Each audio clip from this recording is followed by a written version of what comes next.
As we head into what looks to be the post-pandemic recovery, we look back to the past year. From July 2020 to June 2021, so much has happened. And what MD Anderson and the Department of Head and Neck Surgery has accomplished is nothing short of heroic. I thought it was only fitting that our theme for the roast this year come out of a comic book, the Head and Neck Surgery Justice League. I want to welcome everyone to the 2021 annual and hopefully last virtual Head and Neck Surgery Fellowship Roast. Before I go on, though, I want a few thank yous. First, to Dr. Myers for his amazing leadership throughout the pandemic and for continuing to support the educational mission in the time of remote learning, PPE, COVID precautions, limited travel, and a zillion Zoom conferences. Second, to Kelly McKeska. She has been the glue that holds this fellowship together. She keeps all of this going. She does everything from fellowship interviews to call schedules to graduation. Without her, we would never survive.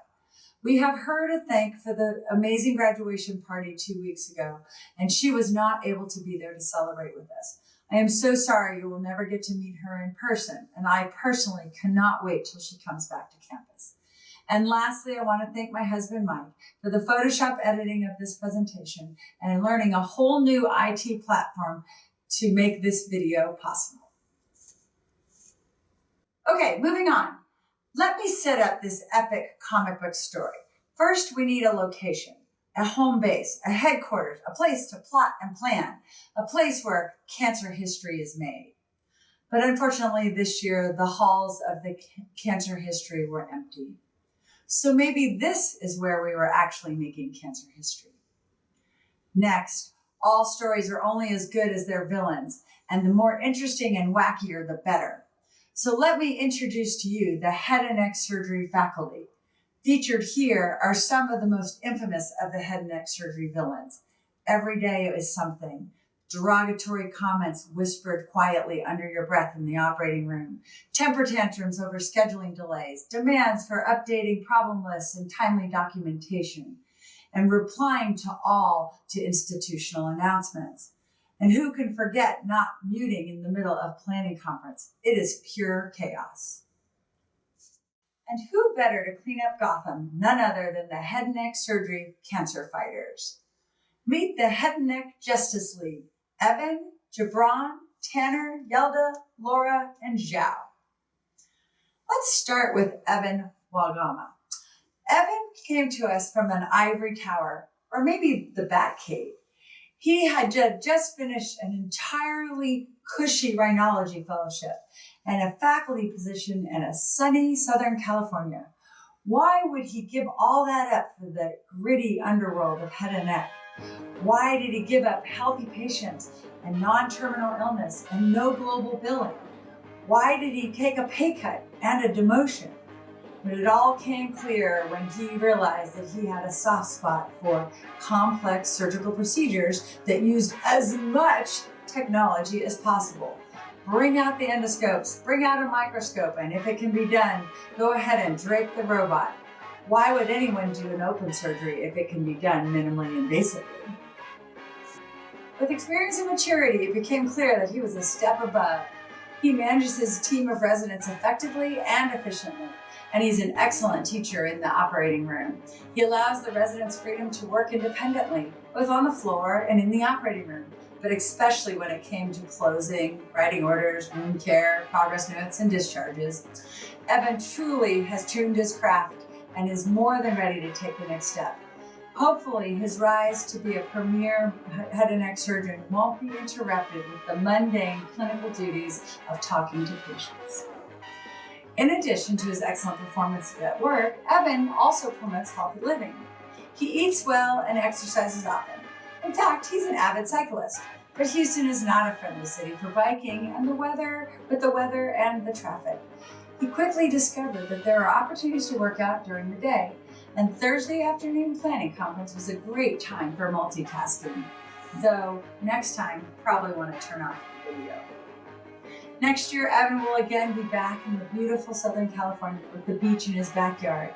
He's going to start up a head and neck practice at the St. John's Cancer Institute. Everything about Jobran Mansour's fellowship has been fast. He introduced himself via email from Israel in the spring of 2019. We met him just once when he was in the U.S. Taking his USMLE exam in July, and within a few weeks he had an offer from us. We really didn't know anything about him, but on paper he was excellent, and we had the feeling that he was going to be great. But what we didn't expect was his confidence. Right away, he seemed to know exactly what he was doing. No adjustment period needed for adapting to American-style medicine. He adapted quickly, he established himself as a skilled and knowledgeable surgeon. But as the rotations went on, he became more and more inquisitive. All kinds of questions. Jobran started off with questions about how to do certain surgeries or how to manage certain diseases. But as the inquisition quickly morphed into more personal questions, questions about your clinical decision-making, your ability to interpret CAT scans and other test results, and even why you were qualified to do what you do. Some days at the end of it all, I would just be questioning my own sanity.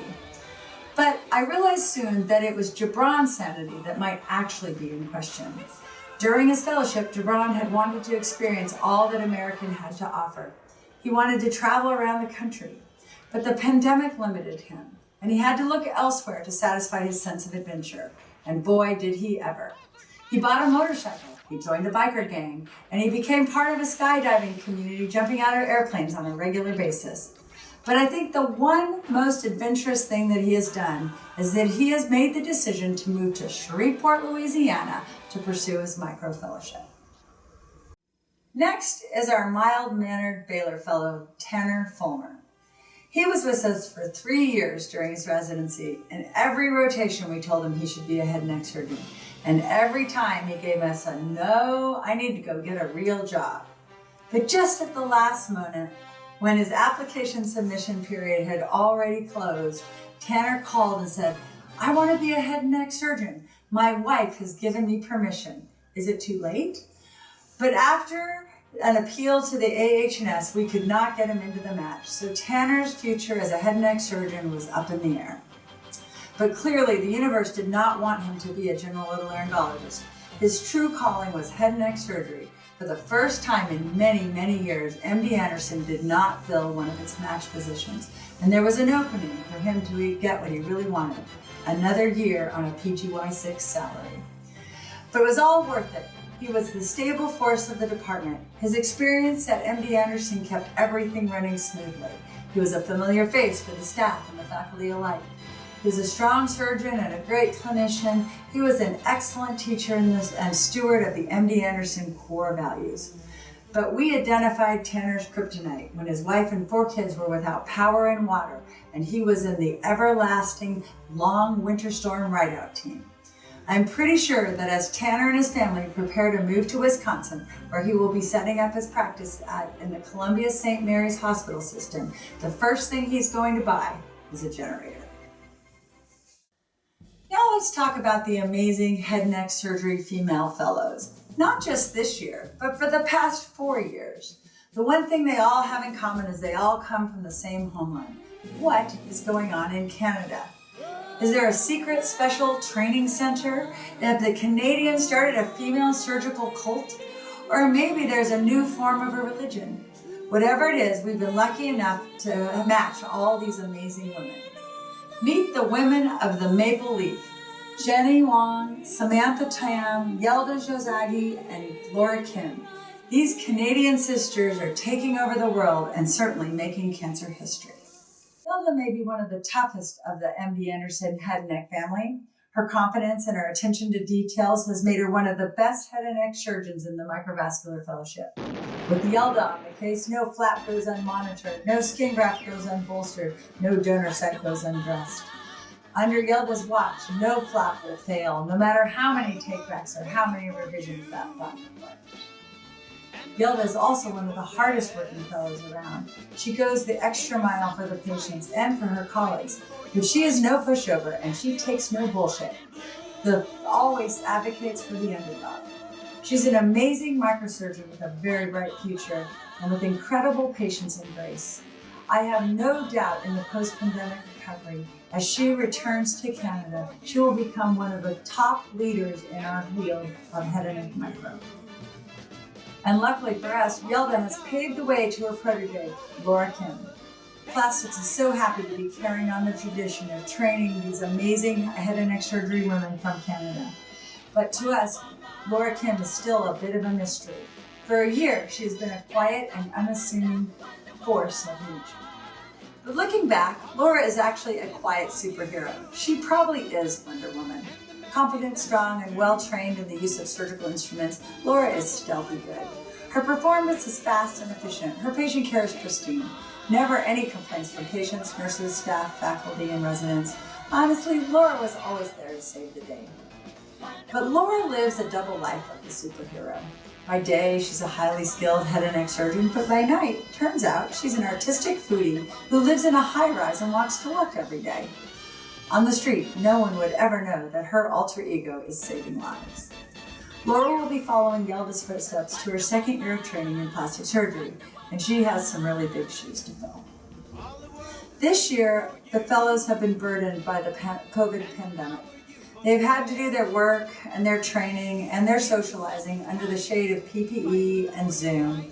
And through it all, they have come to rely on each other and seamlessly work as a team. The head and neck surgery faculty are eternally grateful for all the hard work that you guys have put in for us and for our patients.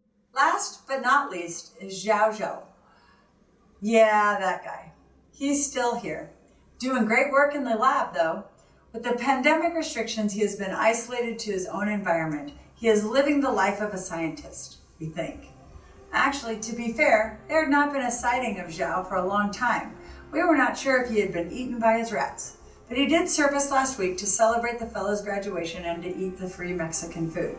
So at least we know he still works here.